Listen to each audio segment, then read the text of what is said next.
MiniWargamer Dave here from MiniWarGaming.com. Welcome to an exclusive members-only tutorial. In this video, I'm going to show you how to make living terrain. Yeah, that's right, Wargamers. This terrain's going to be living and popping out at you, and it's going to be slimy and goopy and awesomeness. It's not really real, it's not really alive, but it looks like living terrain, and you'll see what I mean in just a few seconds. So here is a list of materials that you're going to be needing for this project. You're going to be needing water effects. All you need to do is shake it up a little bit, open up the cap, pour it onto the terrain that you have created. Make sure that there's an enclosed area so it doesn't spill out, because it needs to be 2 to 3 millimeters in depth, and wait 24 hours for it to dry. But we're going to be adding this a little bit later to the terrain. This is just on the terrain materials list. You're going to need some expanding foam. This is the same insulating foam they use in construction to seal up windows, to seal up cracks, you name it, they have this stuff. Get this from your local lumber store or local building supply center, they will have this. Got a sheet of masonite. I'm going to be using it as the base for this terrain project. Now there's going to be some color added to this terrain, so you're going to want a brush. Relatively normal to large size brush. This is a 3/8 brush that you can get at MiniWarGaming. Yes, it is our brush. Yes, it is a very good brush. Get the brush. I said brush like 6 times already. It's a good brush. It's actually the first time I'll be using this brush, so this project in this video will be christening this brush. Let's go on to the next material item. Now, for the spray paints, here we got a burgundy. Now for the last ingredient, the most crucial ingredient.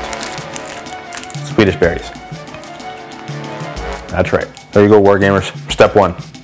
And as you can see, I've already taken the liberty of cutting out an abstract shape from the masonite board. The next step is to use the expanding insulation foam. I'm just going to proceed to spray this on, and remember, it expands and then it hardens. And I don't know what this is going to look like before I do it. I'm just going to randomly create any sort of shape or blob that I can.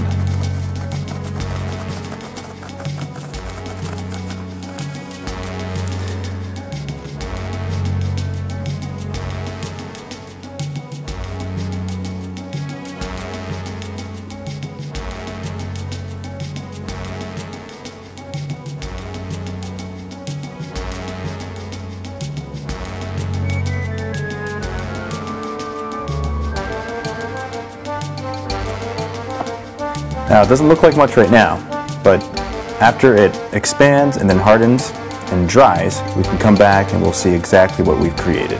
And this is definitely not the finished product.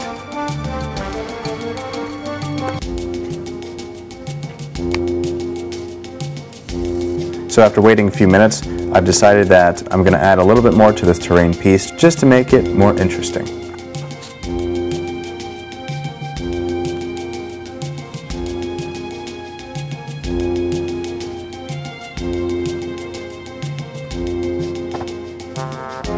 So let's come back when this is all expanded, hardened, and dried.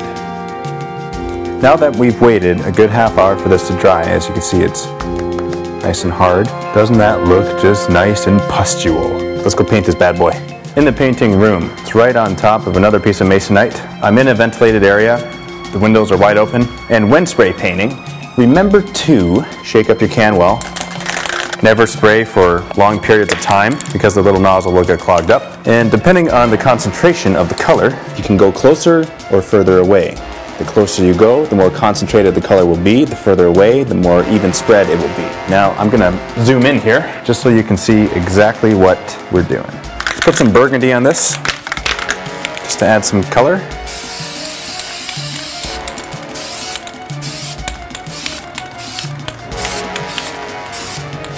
This is by no means the final product. I'm going to be adding lots of colors to this.